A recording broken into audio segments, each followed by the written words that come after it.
Chapter 4. I fully expected to find a constable in the kitchen, waiting to take me up. But not only was there no constable there, but no discovery had yet been made of the robbery. Mrs. Joe was prodigiously busy in getting the house ready for the festivities of the day, and Joe had been put upon the kitchen doorstep to keep him out of the dustpan, an article into which his destiny always led him, sooner or later, when my sister was vigorously reaping the floors of her establishment. "And where the deuce ha' you been?" was Mrs. Joe's Christmas salutation, when I and my conscience showed ourselves. I said I had been down to hear the carols. "Ah, well," observed Mrs. Joe, "you might ha' done worse." "Not a doubt of that," I thought. "Perhaps if I warn't a blacksmith's wife, and, what's the same thing, a slave with her apron never off, I should have been to hear the carols," said Mrs. Joe. "I'm rather partial to carols, myself, and that's the best of reasons for my never hearing any." Joe, who had ventured into the kitchen after me as the dustpan had retired before us, drew the back of his hand across his nose with a conciliatory air, while Mrs. Joe darted a look at him, and, when her eyes were withdrawn, secretly crossed his two forefingers, and exhibited them to me, as our token that Mrs. Joe was in a cross temper. This was so much her normal state, that Joe and I would often, for weeks together, be, as to our fingers, like monumental crusaders as to their legs. We were to have a superb dinner, consisting of a leg of pickled pork and greens, and a pair of roast stuffed fowls. A handsome mince pie had been made yesterday morning, which accounted for the mincemeat not being missed, and the pudding was already on the boil. These extensive arrangements occasioned us to be cut off unceremoniously in respect of breakfast. "For I ain't," said Mrs. Joe, "I ain't a-going to have no formal cramming and busting and washing up now, with what I've got before me, I promise you." So, we had our slices served out, as if we were 2,000 troops on a forced march instead of a man and boy at home. And we took gulps of milk and water, with apologetic countenances, from a jug on the dresser.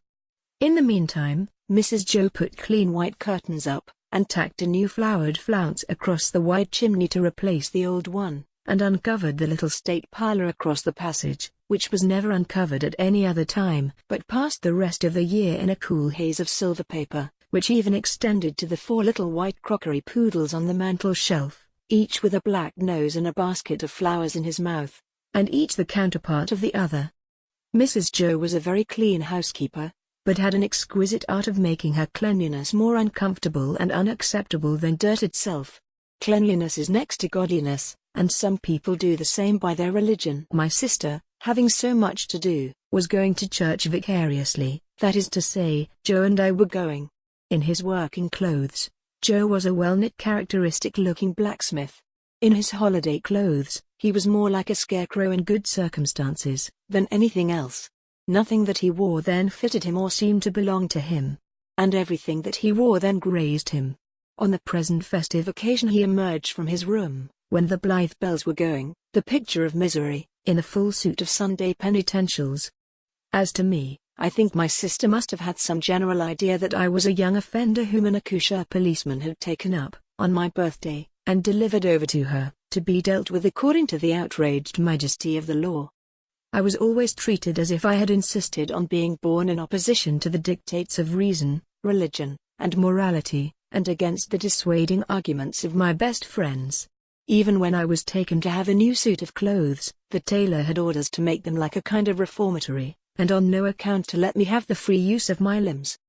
Joe and I going to church, therefore, must have been a moving spectacle for compassionate minds. Yet, what I suffered outside was nothing to what I underwent within. The terrors that had assailed me whenever Mrs. Joe had gone near the pantry, or out of the room, were only to be equalled by the remorse with which my mind dwelt on what my hands had done. Under the weight of my wicked secret, I pondered whether the church would be powerful enough to shield me from the vengeance of the terrible young man, if I divulged to that establishment. I conceived the idea that the time when the banns were read and when the clergyman said, "You're now to declare it," would be the time for me to rise and propose a private conference in the vestry. I am far from being sure that I might not have astonished our small congregation by resorting to this extreme measure, but for its being Christmas Day and no Sunday. Mr. Wopsole, the clerk at church, was to dine with us, and Mr. Hubble the wheelwright and Mrs. Hubble. and Uncle Pumblechook, Joe's uncle, but Mrs. Joe appropriated him, who was a well-to-do corn chandler in the nearest town, and drove his own chaise cart. The dinner hour was 1:30. When Joe and I got home, we found the table laid, and Mrs. Joe dressed, and the dinner dressing, and the front door unlocked. It never was at any other time, for the company to enter by, and everything most splendid.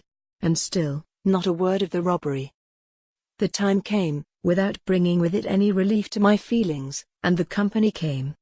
Mr. Wopsle, united to a Roman nose and a large shining bald forehead, had a deep voice which he was uncommonly proud of. Indeed, it was understood among his acquaintance that if you could only give him his head, he would read the clergyman into fits. He himself confessed that if the church was thrown open, meaning to competition, he would not despair of making his mark in it. The church not being thrown open, he was, as I have said, our clerk. But he punished the ammons tremendously. And when he gave out the psalm, always giving the whole verse, he looked all round the congregation first, as much as to say, "You have heard my friend overhead. Oblige me with your opinion of this style." I opened the door to the company, making believe that it was a habit of ours to open that door, and I opened it first to Mr. Wopsle, next to Mr. and Mrs. Hubble, and last of all to Uncle Pumblechook. N.B. I was not allowed to call him uncle, under the severest penalties.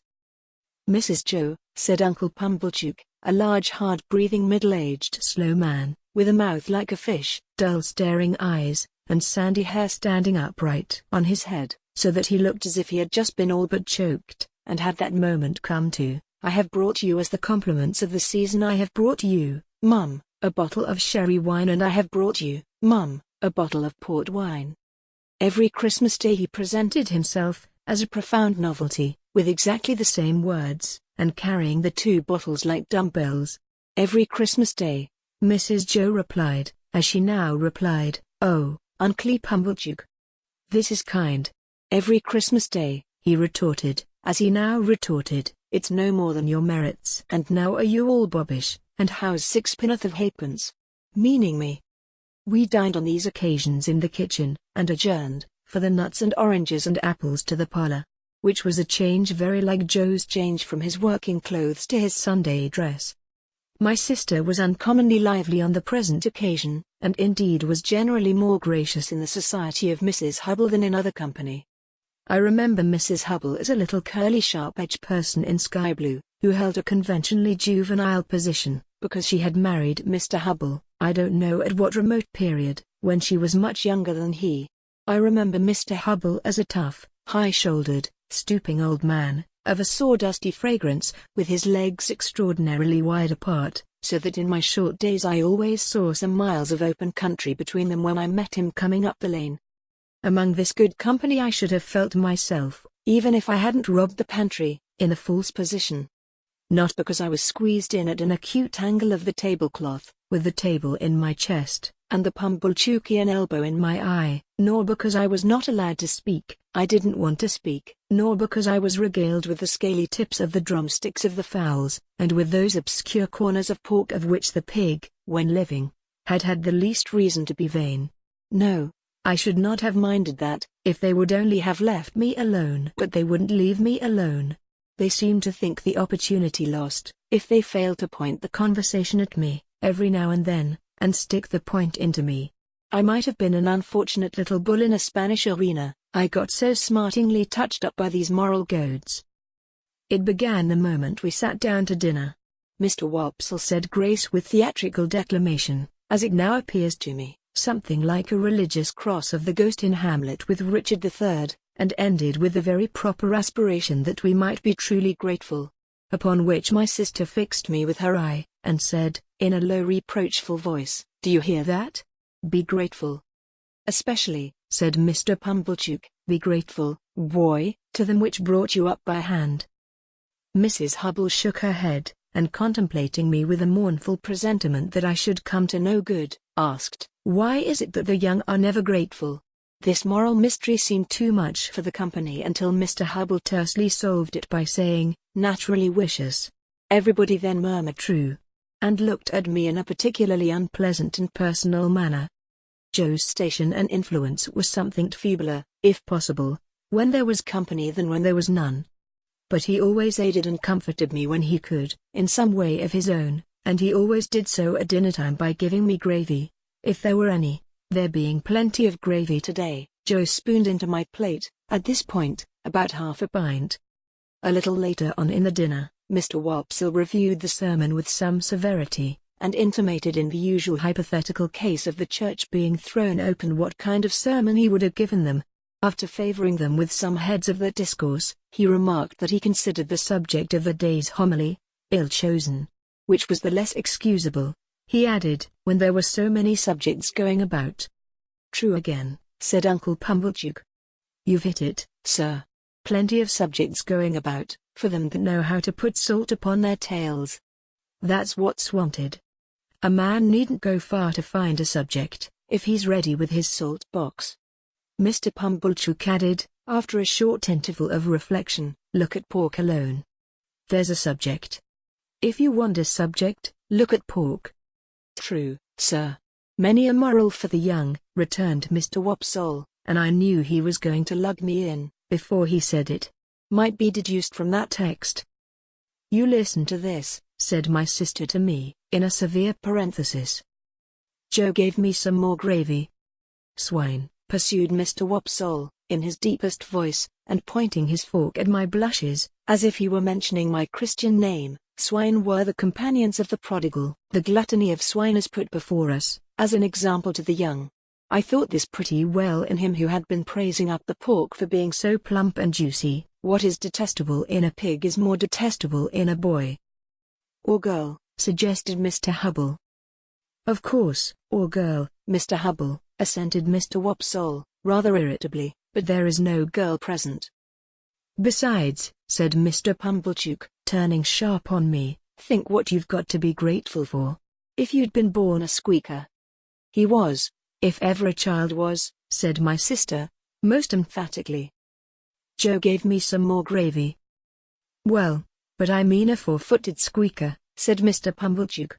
"If you had been born such, would you have been here now?" "Not you." "Unless in that form," said Mr. Wopsle, nodding towards the dish. "But I don't mean in that form, sir," returned Mr. Pumblechook, who had an objection to being interrupted. "I mean, enjoying himself with his elders and betters, and improving himself with their conversation, and rolling in the lap of luxury. Would he have been doing that? No, he wouldn't." "And what would have been your destination?"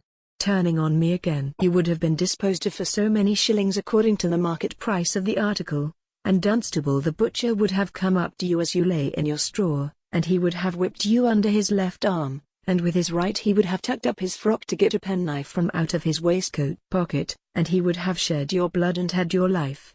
No bringing up by hand then. Not a bit of it. Joe offered me more gravy, which I was afraid to take." "He was a world of trouble to you, ma'am," said Mrs. Hubble, commiserating my sister. "Trouble?" echoed my sister. "Trouble?" And then entered on a fearful catalogue of all the illnesses I had been guilty of, and all the acts of sleeplessness I had committed, and all the high places I had tumbled from, and all the low places I had tumbled into, and all the injuries I had done myself, and all the times she had wished me in my grave, and I had contumaciously refused to go there. I think the Romans must have aggravated one another very much, with their noses.